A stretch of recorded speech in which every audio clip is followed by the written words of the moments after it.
generations to come.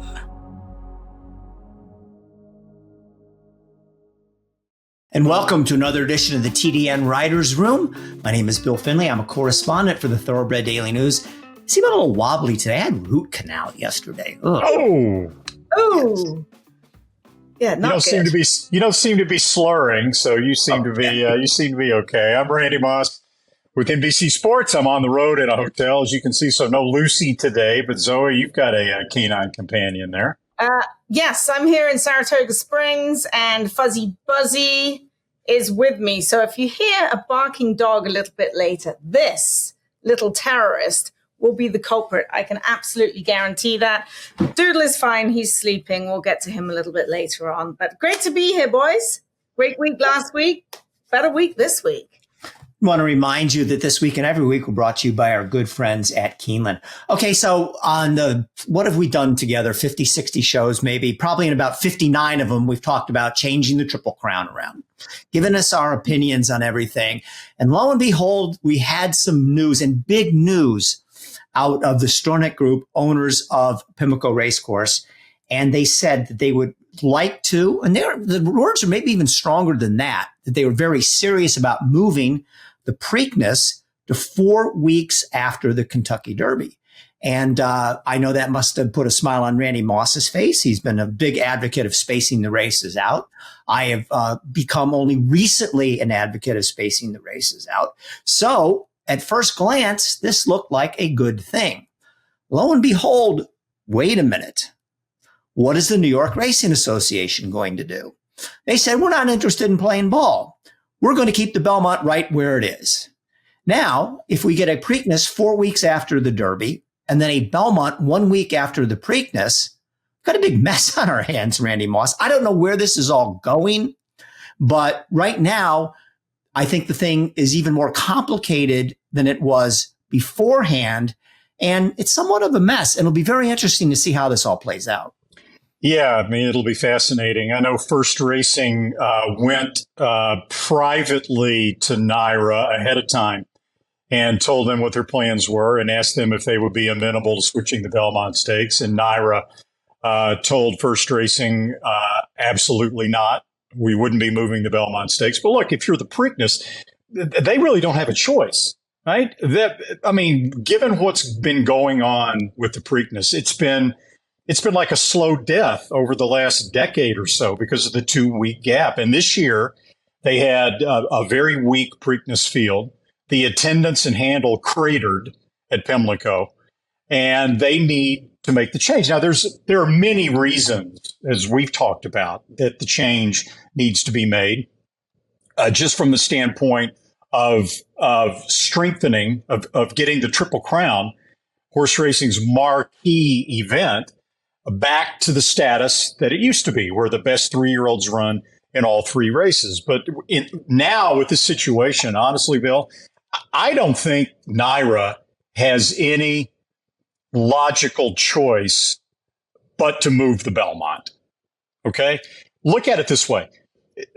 There are all sorts of reasons why the Preakness needed to be moved. But look at it now, since they brought up the point, from a horse safety viewpoint.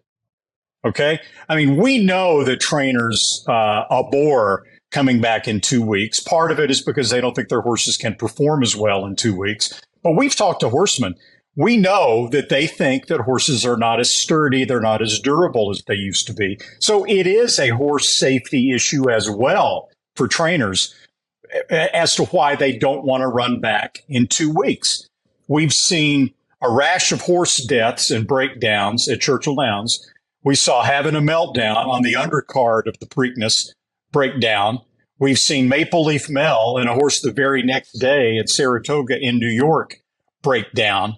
Now, what happens if nothing changes in the Triple Crown and we get another Barbaro in the Preakness? Imagine the outcry that we would hear if a horse came back in 2 weeks from the Derby, a Derby winner no less, and broke down.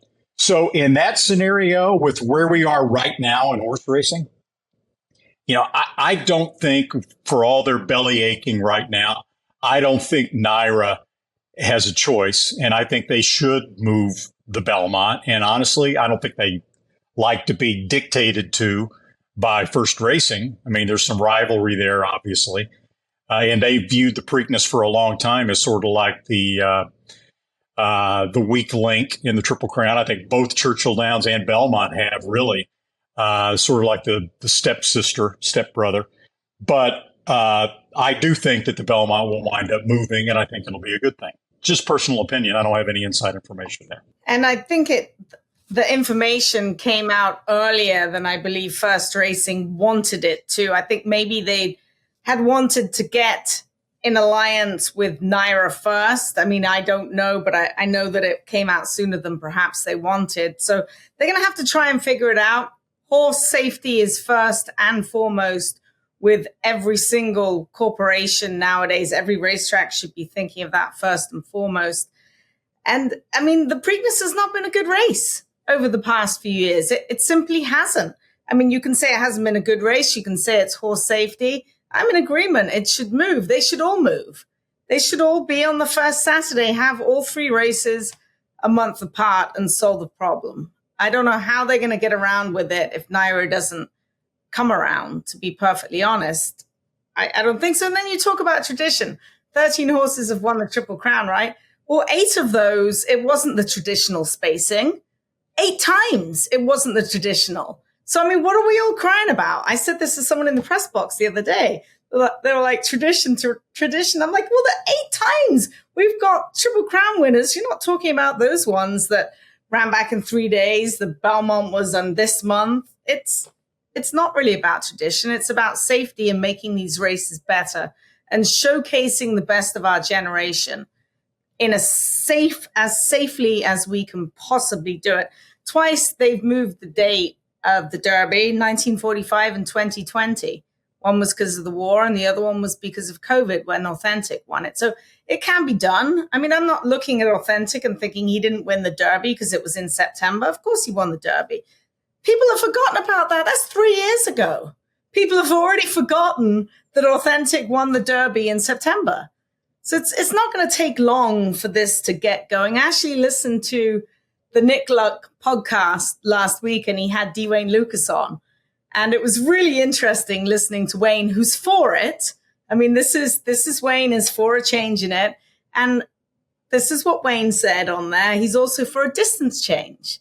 He has the feeling that, and I'm not in agreement with this, that the Derby should be run at 1 1/8. The Preakness stays at 1 3/16, and the Belmont should be 1 1/4. And it was just very interesting listening to someone that's been around for so long, who was the master of the Triple Crown. So Wayne was talking about that, the distance change way back in the 80s. Yeah, Randy, I agree with 90% of what you had to say. And the main thing is that the point is that we need the best horses to run throughout the series.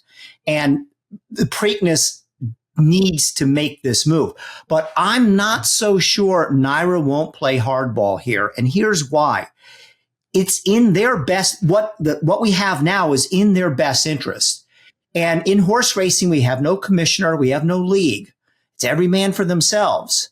And for Naira to move the Belmont, it would be good for the sport of horse racing, but it wouldn't be good for Naira for a couple of reasons. First of all, they're the ones benefiting from this because they get all they get the 2nd, 3rd, 4th, 5th, 7th, 8th, and 9th place finisher out of the Belmont, out of the Derby that doesn't run back in the Preakness. They get a better race because of the horses so many horses ducking the Preakness. That's one. Number 2, it's also in their benefit for the Preakness to stink. Because if the Derby winner can beat a grade 3 type field, then he's going for the Triple Crown. That's number 2. Number 3, they've got this great card they've put together with all these big races, huge handle. Do you want to have to restructure all that? Number 4, if you move the Belmont back, you're messing with the Jim Dandy and Travers. Who knows how that will play out? I'm already on the record saying Naira needs to make this change. Not for Naira, but for the good of horse racing. Because the Triple Crown is struggling, and the Triple Crown is too important to this sport for it to go, like you said, where the Preakness ratings are down and the betting is down. And, right now, nobody cares about the Preakness except maybe the Derby winner, and not always the Derby winner. So, but I hope I'm wrong about this, but I'm not 100% sure that Naira at the end of the day won't play hardball. And on top of that, if they want to go head to toe with the Preakness, they got all the money they know what to do. They have more money than they know what to do with it. Belmont becomes a $5 million race. Yeah, I mean, you may be right about that, Bill. I totally agree with your take on that it needs to be moved. Look, all major sports throughout their history have had key players within the sport, key owners of franchises that made decisions that were against their own best interests, but were for the good of the sport. Look at the NFL way back in the day. NFL used to not even have a draft. The most successful teams could pay the highest salaries to the rookies coming out of college, and they would get all the best players. But the key owners decided that it was better for the smaller teams and thus better for the future of the NFL if they had a draft to where everybody could share equally in the best players, and the worst teams would get the first pick. I think Naira needs to take a page out of that. I have confidence that they will decide to do something that's for the best interest of the sport and is not self-serving. If they don't, Bill, I know they're going to try to portray First Racing and Pimlico as being the bad guys who came in and disrupted tradition and blew up the Triple Crown. But I think it'll be Naira that should be portrayed as the bad guy if this doesn't work. I concur. I mean, it needs to change. 2 weeks, make it 3 weeks, make it a month. It needs to change because we need all three races to be good races. We need people to look forward to. We need a festival on each first Saturday of each month for those three races. And it can be done, but it just will take all these horse racing parties to get together, which seems to be problematic in having everyone on the same page. Not even just in horse racing, in life generally. People just love to argue. So we'll just have to wait and see what happens. I read your piece this morning, Bill. It was very good. Thank you. Well, at the end of the day, it is still a dysfunctional sport, and horse racing doesn't always get it right. So let's hope they get this right. And we went 3 for 3 here. All three of us believe it should be changed and believe that Naira needs to, be the big boy here and go along with it. 4 weeks, and we'd have a lot better. All right. Well, I'll tell you someone who has got it right. The TDN Writers Room is brought to you by Keeneland. And the Keeneland catalog is out now. You'll need a lot of time to go through this catalog. It's online right now, and they have 4,194 horses cataloged. And for the third straight year, the sale kicks off with a 2-day book 1, followed by a 2-day book 2. The 12-session auction includes one dark day, which I will be crying for. That is on September the 15th. Successful Keeneland sale grads this weekend included Rhyme Scheme. He was ultra impressive. He won the Saratoga Special. The Sorrento winner, Dreamfire, and the newest TDN Rising Star, Deterministic, who absolutely crushed in a Saratoga maiden race. All three were purchased at last year's September sale. Keeneland is home of the World's Yearling Sale. The energy, magic, and momentum of the Keeneland September sale runs through September the 11th through the 23rd. Learn more at theworldsyearlingsale.com. We'll be right back after this message from Keeneland. If this place could talk, it would roar. It would say, "This is racing." This beating heart in the heart of horse country. Steady and strong beneath the roar. Reminding us why. For the love of the horse. For generations to come.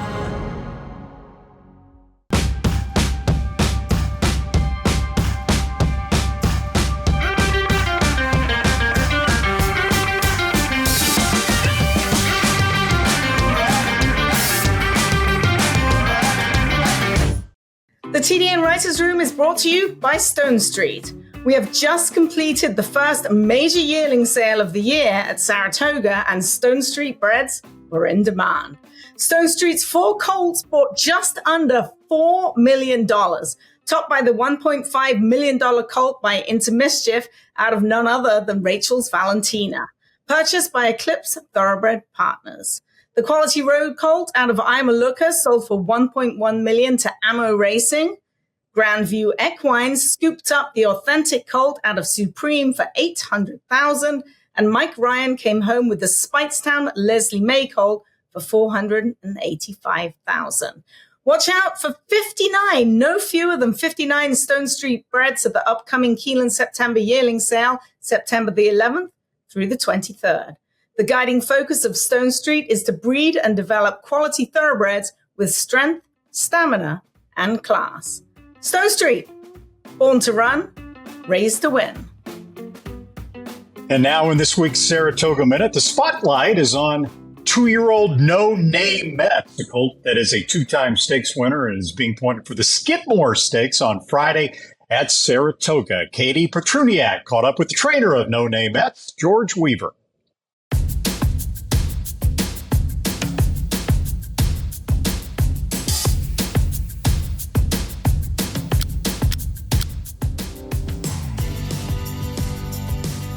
I do some business with Kieran Dunn, and the horse was in the OBS sale, and the horse RNA'd for, I think, around 350, 335.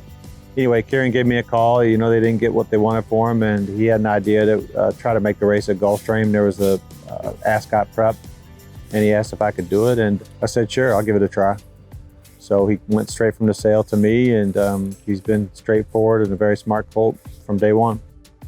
You know, nothing fazed him. We shipped him to Gulfstream to work out of the gate. We shipped him to run at Gulfstream. We shipped him to England. We shipped him back, and he's just never missed a beat the whole time, and a really classy acting colt. And I think he's grown and filled out a little bit as time has gone by. His speed is his asset, and you know, he came back in Monmouth, and we used his speed, and it just worked out a lot better. It's hard early on with these 2-year-old races to know exactly what you're running against, but when you win by 5 lengths on the grass, you know, that's a pretty big margin sprinting on the grass. He's always had a bunch of quality, and obviously races keep getting tougher as the year goes on, but we're looking forward to seeing, you know, getting him to the Breeders' Cup and seeing what he can do in between now and then.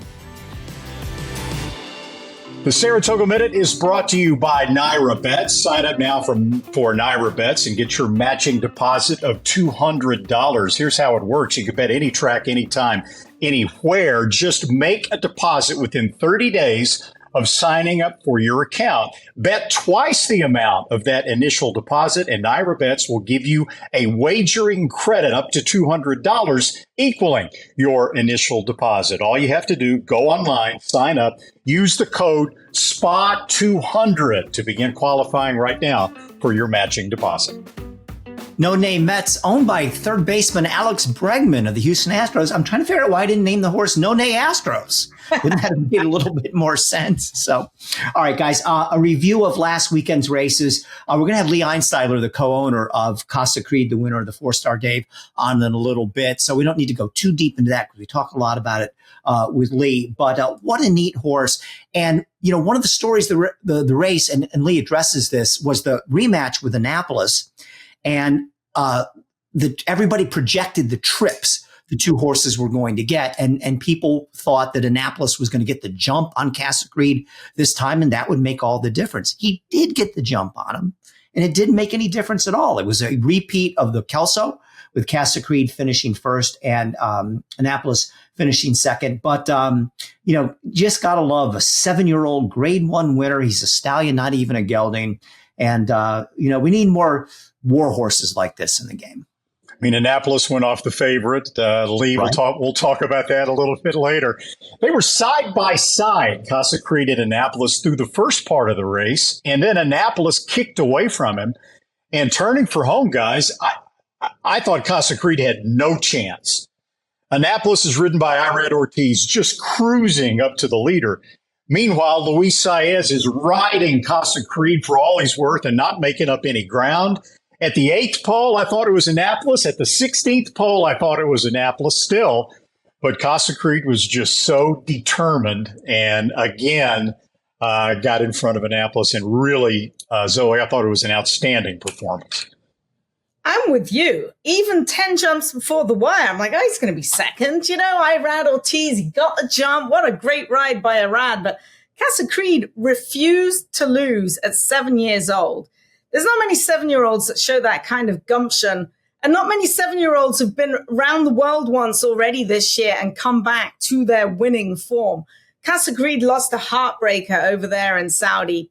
He got pipped by a nose, and Bill Mott has done a masterful job of bringing him back into tip-top shape. 7 years old, sky's the limit. We've had the Sultan in Saratoga. He's going for the governor of Saratoga right now, is Casa Creed, and he's got all kinds of angels on his shoulders. It's a good story, and we'll be delighted to have him at Santa Anita. Really cool story moving forward for Lee. The Arlington Million races, after a year being run at Churchill Downs, 2 years from being run at Arlington Park, moved this year to Colonial Downs. As we talked about on the show last week, I gave Churchill Downs some credit for keeping these races alive. Randy wasn't nearly as kind to them, not at all, about that. But we got out of the Colonial Arlington Million races what it looked like we were going to get. They were pretty meh, aren't they? Yeah, we didn't get any foreign horses that we're accustomed to getting coming over for the Million, especially, right? You would have expected Charlie Appleby to come up with something, but hey, we got a storyline. 7-year-old Casa Creed wins the 4-Star Dave. 7-year-old Set Piece wins the Arlington Million. It was all about the pace. It was there were 10 turf races at Colonial Downs on Saturday. This was the fastest paced race, the Arlington Million, of any of the 10, and it was at 1.25 miles. It was an 11-horse field. The horses that were at the back early, that were 7th, 8th, 9th, 10th, and 11th, finished 1st, 3rd, 4th, 5th, and 6th. Set Piece came from last and rolled down the stretch to win. I thought it was an outstanding performance for the runner-up, the defending champ Santine, who was right up there on the pace all the way. He was the only survivor of the pace that was still there fighting at the end, and he was only beaten a couple of lengths. So even though Set Piece was a deserving winner, I thought Santine, when you look at the pace, probably ran the best race of any horse in the field from a handicapping perspective. They had to get the same by a speed figure somewhere along the lines, because that was a grueling race for Santon. Just watching that, I'm like, there's no way he can keep this up. And Set Piece was so far back. I'm like, there's no way he's catching them. Made Florent Giroux look like a genius. He rode a very good race, but he certainly had a lot of horse under him to do so. I was speaking to Blake Cox, Brad Cox's son, the next day. And I'm like, wow, that was impressive, because, it took us 3 years to run him the right distance, and started laughing. I think he's going to stick around for a little while longer. But that was a good race. The others, maybe not so much. It has lost its vim and vigor, because I think everyone thinks that the Arlington Million died with Arlington, and it didn't. Now, this time of year, Saratoga and Del Mar were used to seeing some really good 2-year-olds. And I think both meets are a little bit slow to get any horses that really caught your attention. But boy, there were 2 this weekend, one at Saratoga and one at Del Mar. And of course, this doesn't include some of the maiden winners, which were pretty impressive too. But I'm talking about the stakes races. So on Saturday at Saratoga, in the Saratoga Special, Rhyme Schemes wins by 9.5 lengths for trainer Norm, not Mark. Trainer Norm Cassie's by Go Sapper got a 94 buyer figure. Now, generally, the horses that win these races at Saratoga, including the hopeful, you don't hear much about him come Kentucky Derby time. But this guy, maybe you will. Randy, 94 buyer, wins by 9.5. He certainly looks like the best 2-year-old in New York right now. Yeah, absolutely. Zoe, you're at Saratoga. What about him as a physical specimen? What's he like? He's a hunk. He really is a hunk. He's all Ghost Zapper, a really good-looking horse. We hadn't seen a lot of him up here in the morning, just the one work from him. But he ran, you could say he regressed in his Saratoga Special. He had a 94 by a speed figure when he won at Ellis.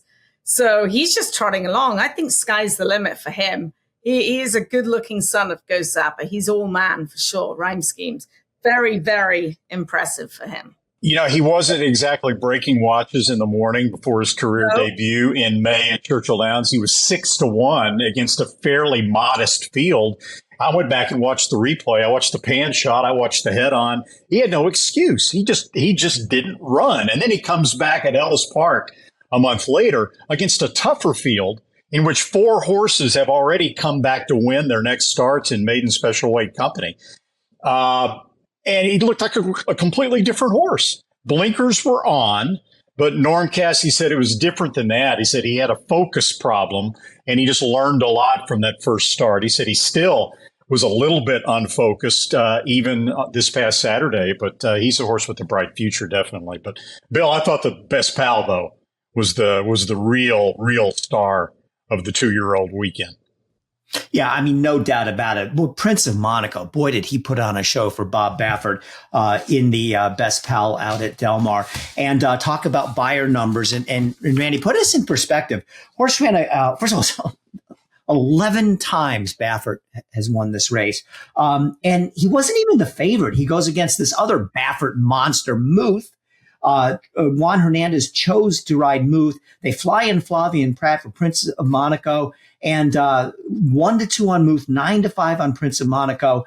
And he doesn't run like a precocious speedball, 6 furlong, 2-year-old, just a horse that's winning on raw speed. And he sat from off the pace. He went by Muth like the horse was standing still. Yeah, this horse was fantastic and got a 103 buyer for Baffert, and there's nothing wrong with the runner-up either. But I mean, if we want to say who's the best 2-year-old in the country right now, well, as much as I had good things to say about Rhyme Schemes, there's no doubt about it. This is the horse, Prince of Monaco. Yeah, I mean, Muth was up on some pretty taxing fractions, but Zoe, when you have a horse that runs that fast as a 2-year-old and comes from well off the pace like that, that's really impressive. He was super impressive, and I mean, Flavien was just sitting on him. He knew he had a lot of horse under him. Muth is quick. He worked quick at the 2-year-old sales. They paid a lot of money for him. He was quick breaking his maiden. He's quick, but Prince of Monaco's got a couple extra gears, I feel. And I like to see how they win their races like that. And he was terrific, absolutely terrific, and galloped out an awful long way in front. He was by far the most impressive, although Christophe Clement unleashed a very nice colt this past weekend, breaking his maiden, a Liam's Map colt. The name Deterministic. He was pretty awesome as well, coming from off the pace. Also winning at Saratoga this weekend, guys, was a Pennsylvania bred. The TDN Riders Room brought to you by the Pennsylvania Horse Breeders Association. That was on Sunday. Second race on Sunday, maiden special weight on the turf. The horse's name was Dancing Spirit, Pennsylvania bred by Glenn Brock, trained by Adam Rice, who won a couple of races on Sunday's card at Saratoga, shipping in from Presque Isle Downs, also Colonial Downs earlier in the week. Saw a maiden special weight bred in Pennsylvania, a winner named Wise and Elegant. That one bred by Blackstone Farm. Other Pennsylvania bred news, Angel of Empire. We'll get some R&R at Windstar Farms facility in Kentucky. Brad Cox decided he needed a bit of a break, so they will prepare Angel of Empire now for his 4-year-old season. Of course, he was third in the Kentucky Derby, won the Arkansas Derby, and most recently a really good third in the Jim Dandy. And how about that horse, that 2-year-old, the Pennsylvania bred, trained by Adam Rice, Linda Rice's nephew, 6'9" in his career at Saratoga. He won the race later, the stake race later on the card. So Aunt Linda has apparently taught her young nephew, Adam Rice. I think Adam is 4 for 5 at Saratoga the last few years as well. When he comes up, he means business. The PA Horse Breeders Association presents the Pennsylvania Stallion Series. 6 races for PA sired, PA bred 2-year-olds at Parks. 2 $100,000 contests at 5.5 furlongs. On August 21st, PA Day at the races. September 23rd, PA Derby Day has 2 races at 6.5 furlongs, both with a $150,000 purse. And in December, 2 races going long, each worth $200,000. For more, go to PABred.com.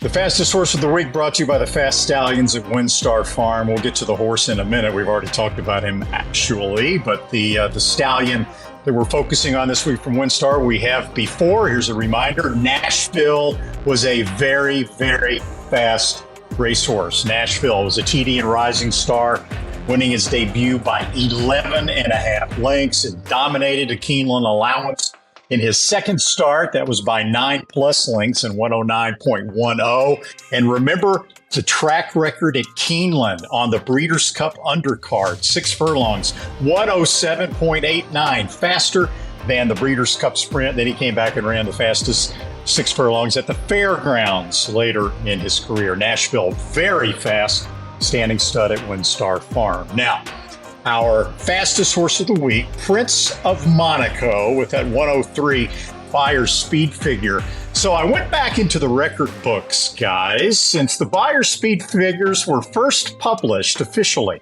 in 1992.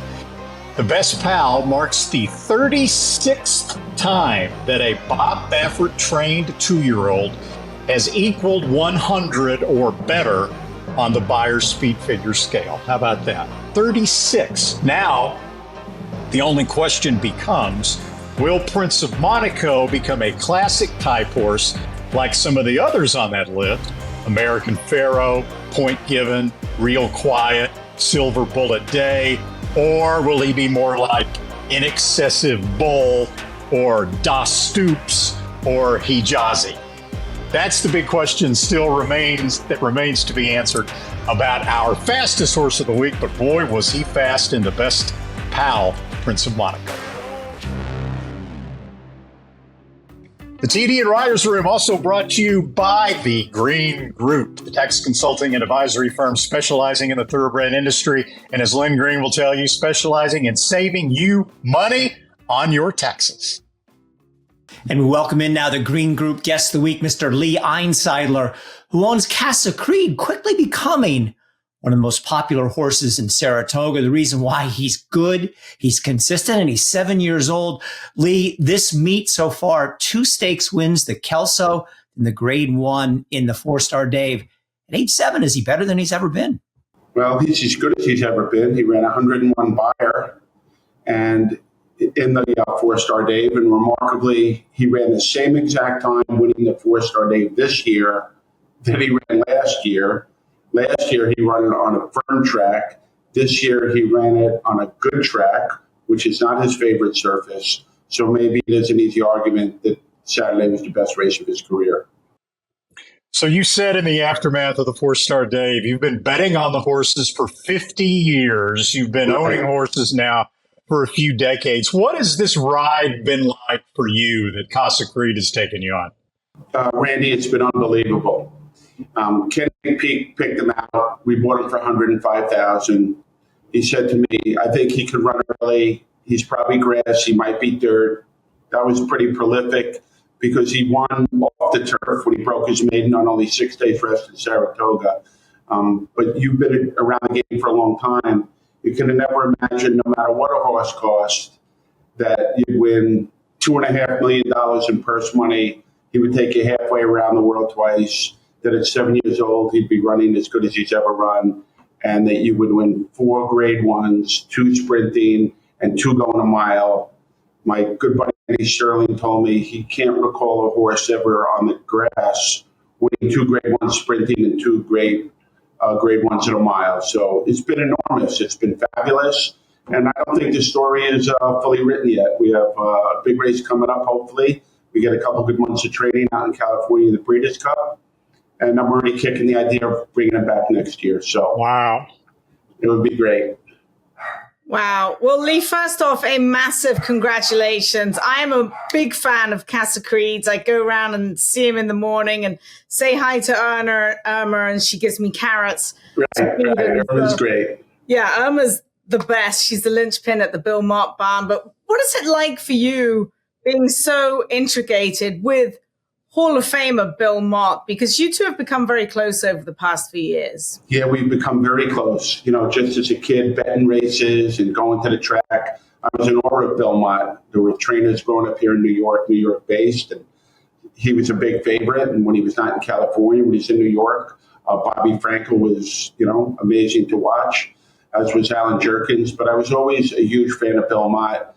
I had known his background being from South Dakota and working in tracks in Exarban in Nebraska, where I went as a young man when I was living out there, and ran in Detroit, he ran in Chicago, and then he became the leading trainer in the history of Churchill Downs. Dale Romans eclipsed that a few years ago.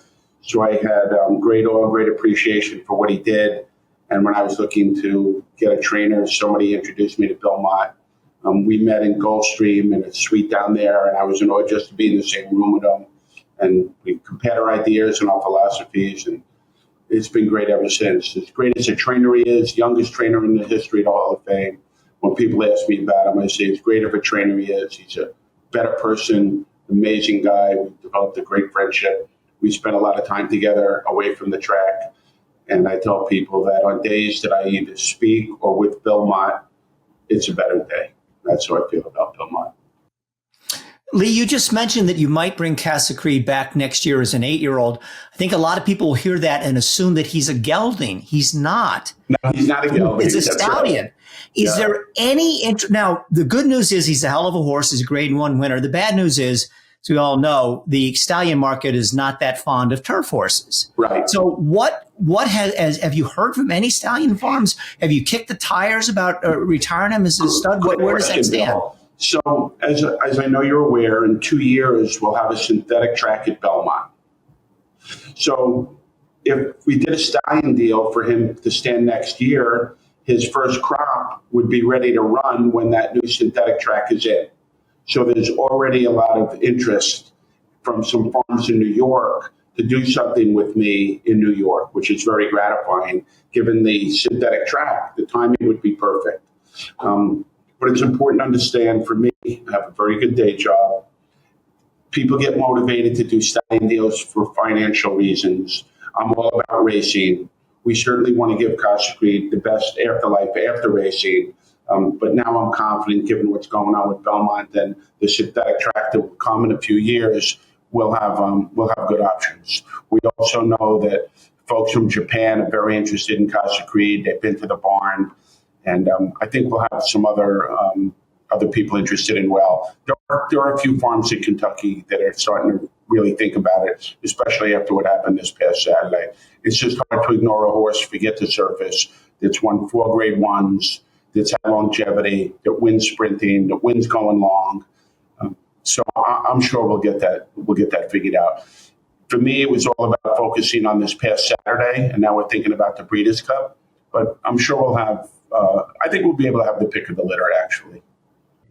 So, Lee, you've been joined on this ride with Casa Creed by your ownership partner, Mike Francesa, the New York sports radio legend. You guys had a horse called High Oak that won the Saratoga Special a few years ago. So you've had some success with Mike. How did that partnership get started? So in the late 1990s, 1997, I was running a company, the Sidney Frank Company. We're the company that made the product Jägermeister popular. You might have drank too much of it back in college, back in the day. And myself and a couple of our people in the company created a brand called Grey Goose Vodka. And I was a big fan of the Mike and Mad Dog show, and we started promoting it on the show. I don't believe in classical advertising. We didn't run ads. We paid, but we paid for them to make it part of their life. So Mike would say on Monday, we had a great time Friday, we had a big celebration, and I was drinking Grey Goose martinis, and Ro was drinking Grey Goose Cosmopolitans, and that was the ad. And Grey Goose became, a grade 1 winner, as you know. So that was our relationship. And through that business relationship, I became aware that Mike loved racing. His first partner in racing was Bill Parcells. As time went on, that partnership dissolved. And Mike and I started fooling around with some horses, not with a lot of success, but obviously we were very successful and continue to be very successful with Casa Creed. High Oak is an amazing racehorse. If you go back and look at what happened, if you didn't see the race at Saratoga 3 weeks ago, Randy, we were never sure we were going to get him back to being High Oak after he fell in the Fountain of Youth. He was very, very nervous in his races, and he would pull himself up. So we just kept training him in the morning and doing the best we could with him. But in the morning, he was great. The afternoon, when he had more company, he got nervous. And then when we ran him downstate last, Johnny Velasquez rode him. And I'm very close to Johnny. And after the race, he said, "Don't give up on this horse. much better. He'll do really good in Saratoga. So I wanted Johnny to run him in Saratoga, but Johnny had gotten hurt. So I said, let's give Katie Davis a chance. She rode him on the grass downstate. We just said, let's try. Might be a good experience for him. So giving somebody like Katie a try was great. He spotted the field 17 lengths, ran second, missed by a half a length. So I think we're going to see a really, really tough High Oak next time out. There's a race for him on Travers Day. There's an allowance race. But I didn't tell Bill Mott. I also nominated him for the Forgo. So it's a short field. Maybe we'll take a shot. If you're ever going to take a shot anywhere, I learned a long time ago, you do it Saratoga in a grade 1. So, and that was going to be my next question. Yeah. Like, where is High Oak going to run? But thank you for answering that. You mentioned the race, but maybe before Bill will listen to my nonsense. But we'll see. Ultimately, Bill will decide. I'm always looking for inside scoop here at Saratoga. You mentioned a maiden on Sunday that might be running, and then yes. I need an update on Reynolds Channel, because every single person I spoke to last week in the Hot Saratoga maiden race told me Lee Einsidler loves his horse, will not lose. No. What's going on with Reynolds Channel? So first on Sunday, we'll enter tomorrow. I have a horse, Silo Ridge, named after a fabulous golf course that's a Discovery Land Company property about an hour north of where I live in Westchester County. And if you go back and look at his first race, he ran deceptively great. He was super sharp. He just got tired. It was kind of a typical Bill Mott. Maybe he need the first race, and I think he'll run his eyeballs out on Sunday, going 7 furlongs. He's training great. He worked spectacular at Belmont on Sunday, just passed. So hopefully the race goes and he'll be in Sunday. Now, we love Reynolds Channel. But Reynolds Channel, he's a West Coast, but he's a typical two-turn giant monster. When we ran him on Saturday, it was a 7 furlong race, but it was run like a sprint. They went 22:45. He got rushed up. We wanted to take him back and give him a target. When you can't fault Luis, when a horse breaks really sharp like that, you got to let him go on with it. But he wants no part of sprinting. When we bring him back to Aqueduct in September and he can run a mile and settle, it's going to be a handful. He's a very special colt. Lee, you've obviously been very successful outside the racetrack. You talked about Grey Goose, now Casa Amigos. And you also gave us a nice little anecdote about how you use Mike Francesa to promote Grey Goose. Take a minute to take off your Casa Amigo hat and put on your horse racing hat. Right. Do you have any advice or suggestions from a guy who's obviously very good at what you do? How can we better market and sell horse racing? Well, that's a great question, Bill. When I'm involved in horse racing, I try not to think about the business side of it, because for me, horse racing is a great escape from business. And I know you understand that. I put in 60 to 70 hours a week, and when I get involved in racing, it's about my racing. I try not to. But I would just say this. When you put out a great product, people come. The crowds at Saratoga are amazing. The crowds at Keeneland are amazing, both in the spring and fall. I'd like to see less racing days, bigger fields, more quality fields. Nobody cares about a 4 or 5 horse race where you have no odds. So I'd like to see few days, not including Keeneland and Saratoga, but we'll say in the winter in New York, for example. California, the fields are so small, the purses are too small. We need fewer races and better races. And I think that would give us a big leg up in attracting more people. I also think the folks from NYRA, they've been slow to come around on. When you go to the races, I fully understand and have great appreciation for the history of the game. And those people who want to come in a suit and tie and sit in the owner's boxes, I sit in an owner's box. I have great admiration for that. But we should be able to come in shorts and a T-shirt like they do in Del Mar. You'd have a better chance of attracting young people to come dressed up in 95-degree weather in upstate New York. I think we have to make it a lot more casual. And I would, at Saratoga on Friday or Saturday night after the races, I'd have a giant band out there on the backside.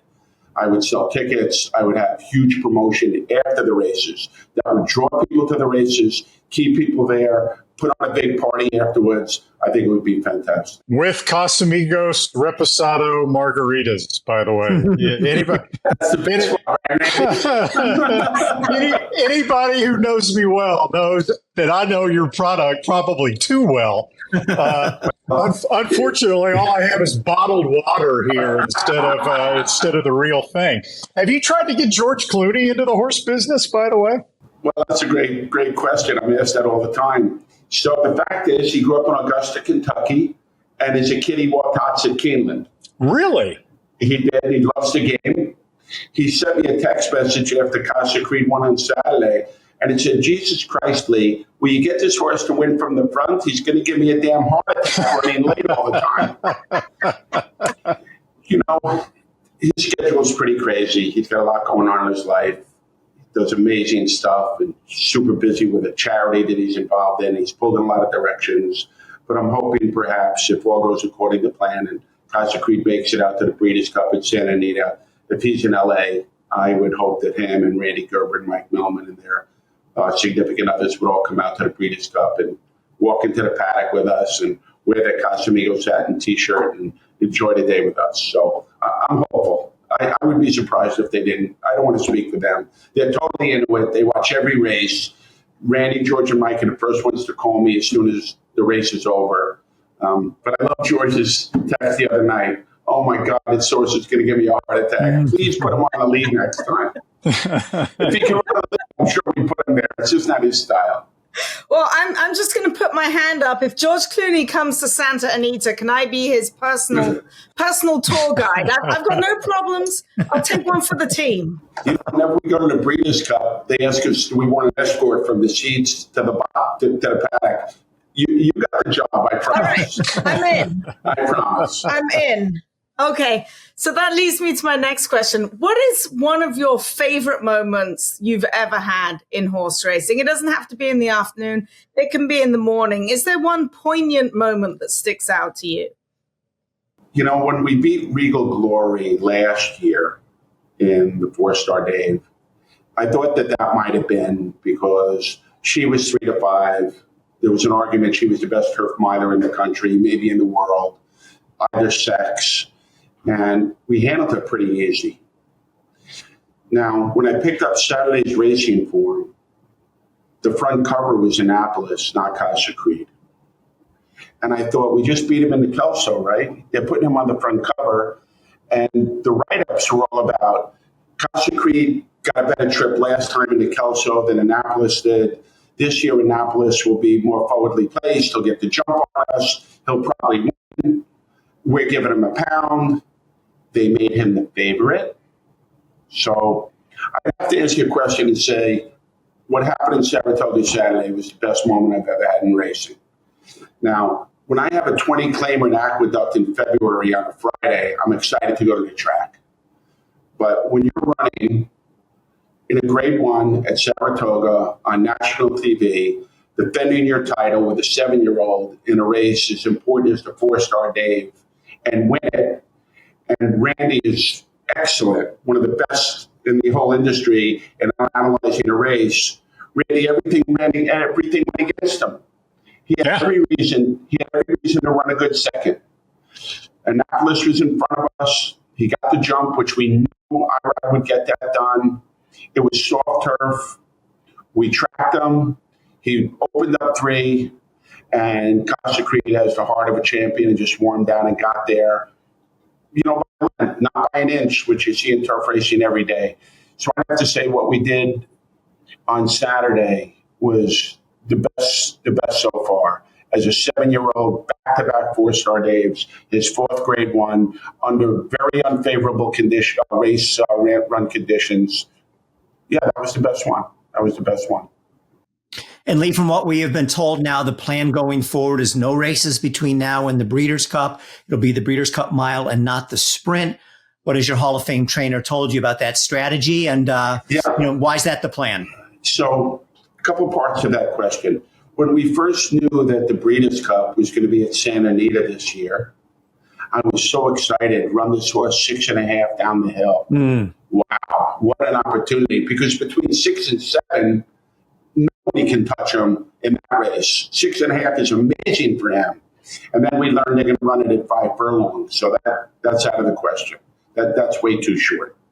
So Bill and I talked about it before the race. He's 7 years old. He doesn't run good in Kentucky. He's never run good in Keeneland for some reason. So there's no reason to go to what used to be called the Shadwell. There's a race in Woodbine. It's a fabulous race, the Woodbine Mile in mid-September. But I think it's really too soon.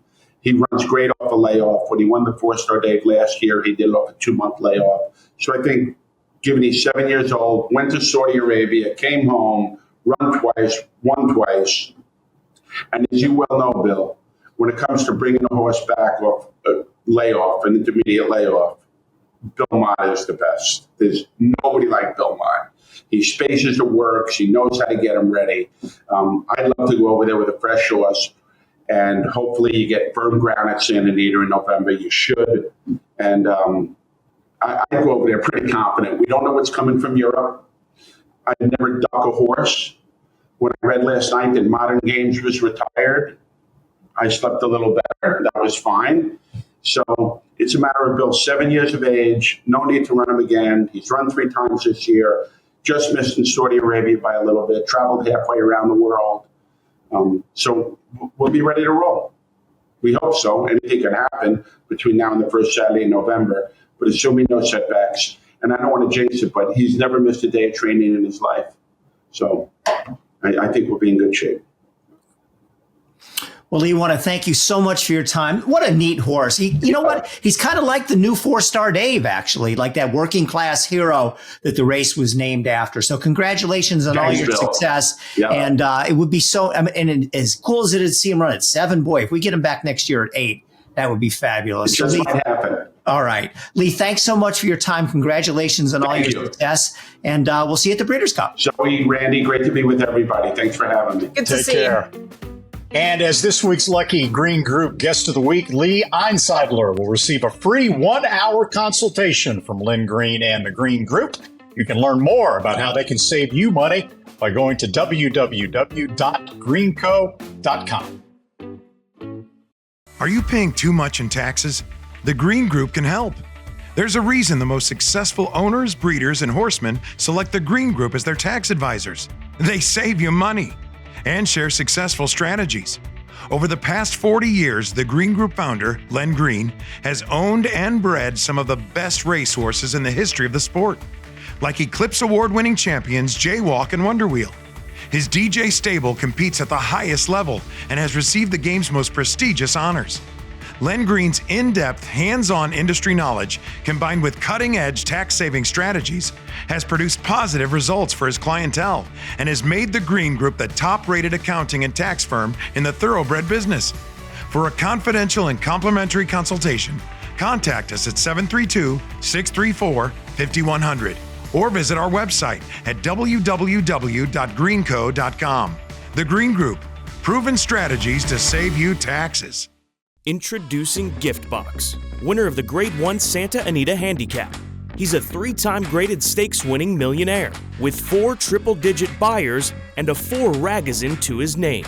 He proved himself early as a graded stakes place 2-year-old, and now his career as a stallion is just getting started. From the first crop of the leading sire Twirling Candy out of a multiple graded stakes producing mare. Giftbox, only at Lane's End. The Lane's End Stallion of the Week is Twirling Candy. Twirling Candy is having yet another banner year. The sire of 8, no fewer than 8, Grade 1 winners from 8 crops to race added Exalted, the winner of this year's Shoemaker Mile, to that list in 2023. He is already the sire of no fewer than 7 2-year-old winners in 2023, including the Bill Mott-trained Sugar High, who graduated in fabulous style opening week at Saratoga, winning by 6 lengths. At the recent Fazig-Tipton Saratoga yearling sale, his top yearling sold for $1 million to Chuck Sonson and West Point Thoroughbreds. A son of Candy Ride, Twirling Candy is following in his sire's legendary footsteps at Lane's End Farm. It won't be long till we'll be talking Travers. Some Travers news last week. Luis Saez will ride Mage. Javier Castellano will go with Arcangelo. And it wasn't a matter of Castellano making up his mind. The Mage people just gave him an ultimatum, said we need a decision, and he didn't give him an answer. They said, fine, then we'll just take Luis Saez. Now we're recording this on Wednesday. Keep that in mind. But Zoe, you said Arcangelo was out this morning working. How did he look? He was out this morning under Javier Castellano, who's worked him the last 3 times, I do believe. And he looks great. The one thing I'll say about him, he's got fantastic energy. If you watch his daily gallops, he 2-minute licks around this racetrack almost every day.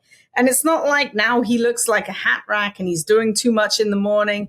He had a beautiful work this morning in a minute and change, or 101 under Javier, finished up extremely willingly and galloped out nicely. And there's actually a great clip, if you follow Jenna Antonucci on Twitter, of her riding back. I think Donna Barton Brothers tweeted that her job might not be safe because Jenna was interviewing Javier on her pony walking back, and they were doing the jock interview. It was actually really cool to see, but all thumbs up. And I think Javier feels like he's made the right decision. He certainly has in my book, judging by how well Arcangelo is training at the moment.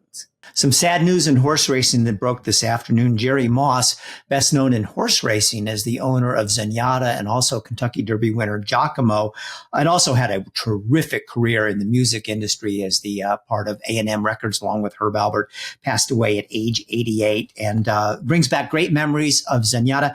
Zoe, I never got to know Mr. Moss all that well, but he was a California guy and you're a California gal. What can you tell us about him? Him and now his ex-wife Anne were around an awful lot at the track, and it was great to see someone so high up in the music business that, you know, the peons like myself would never get access to, grant us access. And him and Anne were just so gracious with Zenyatta, for the fans going back to the barn and meeting her. It really was a privilege to be around them during that era, 2012 with Zenyatta, where people were crazy about Zenyatta. They would queue up outside the gates of Santa Anita just to try and get a glimpse of her and get the posters and everything else that was going on around with her. He will be sorely missed. He really was not only a huge icon in the music industry, but to this day, you know, he had dwindling horses as far as numbers, but he was still fairly active in the business and just a great all-round guy. You can't do much better in horse racing than to win the Kentucky Derby and the Breeders' Cup Classic. But as successful as he was in horse racing, he was even more successful in the music industry. So a remarkable guy. And the name Zenyatta came from the music industry because A&M Records had the Police and they had the album Zenyatta Mondada, which is where that name came from. Okay, so weekend racing. Randy, you promised me that you'd take a quick look at the Alabama on Saturday, field of 10. Wet paint coming off a win in the Coaching Club American Oaks for Brad Cox. I imagine she'll be the favorite in there. Tell us more about Saturday's Alabama at the Spa. She should be a pretty solid favorite, I think. In the Coaching Club American Oaks, she overcame a relative lack of pace in there and still did her trademark thing coming from well back to win. Now she gets a race with a little more pace in it on paper, a longer distance at 1.25 miles. Now she'll have to beat Sacred Wish and Gambling Girl again. They were second and third in the Coaching Club American Oaks. But Chad Brown, the Defining Purpose, also will be in there. Chad Brown has a horse in there called Randomized, who won on opening day at Saratoga in a small stakes race called the Wilton, and went wire to wire going 1 mile and ran a 97 Beyer speed figure. Now, she looks much better on paper when she can make the early lead. And other than Chocolate Gelato, there's not a lot of other competing early speed in the Alabama. So for a price, you can do a lot worse than to try to go wire to wire with Randomized. Now, Irad Ortiz had his choice. He could ride Randomized or he could ride Gambling Girl, and he chose Gambling Girl. But as we saw in the Best Pal last weekend, sometimes the jockeys make the wrong choice if they have one. So I wouldn't necessarily rule out Randomized just because Irad went another direction. All right, Zoe, you're up for the Del Mar Oaks. What can you tell us? Saturday's feature at Del Mar, Grade 1. All right, guys. Well, Bill, it's a field of 10. The entries just came out, and there's an interesting shipper that comes in there from Saratoga. We've actually been watching her work in the morning. That's Be Your Best. She needs to feel her feet rattle. Now, I don't know if she's going to be good enough to win this, but she's going to run a whole lot better than she ran in the Belmont Oaks. It says it was firm. It was probably a little bit squishy for her. Be Your Best certainly is going to be in there. There are several others that you need to take a look at, though. Ruby Nell will be my top choice in there for Hall of Famer Dick Mandela. If she gets loose on the lead with Edwin Maldonado aboard her like she did last time, you better watch out. And I think the only one that could possibly run her down is the filly drawn right to the outside of her for the red hot Leo Powell and Eclipse Thoroughbred Partners. That is Anna Sett, who looks absolutely brilliant. She looked like she'd been shot out of a cannon when she won the San Clemente last time out. I think it's between the speed Ruby Nell and Anna Sett drawn right to the outside of her. It's going to be a jock's race for me. Sunday at Woodbine, the King's Plate has been the Queen's Plate since 1952. Wow. All those years. Now the King's Plate entries aren't out yet. They're expecting 17 horses in a wide open race. And after the winner declares they're not coming back in the Prince of Wales Stakes at Fort Erie, next week we'll talk about how to fix the Canadian Triple Crown. How about that, guys? On our format, on our schedule, it said we're going to talk about the King's Plate. And I got to be honest with you, I thought, what is that? That's a race I'm not familiar with. So I started trying to look up the King's Plate, and then it hit me. Oh, okay. R.I.P. Queen Elizabeth, but now we have the King's Plate instead of the Queen's Plate. Can you imagine that? It was the Queen's Plate for 70 years. Unbelievable. Talking about the longevity of Queen Elizabeth II. And always interesting. Field of 17, Elysian Field from Mark Cassey, a filly that won the Woodbine Oaks.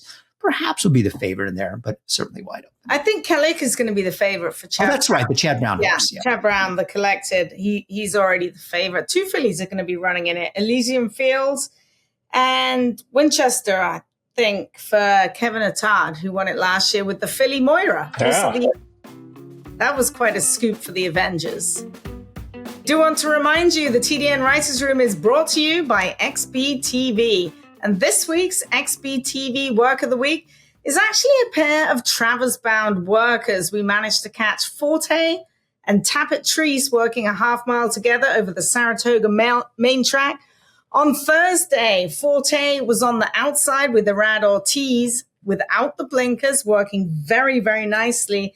And on the inside was the Tappet son, Tappet Treese, who was ridden by Fernando Rivera. They went through a half mile in 48.33. Todd Pletcher simply saying right after the work, we got what we were hoping for. Looks like those two will be Travers bound, and we'll be right back after this message from XBTV.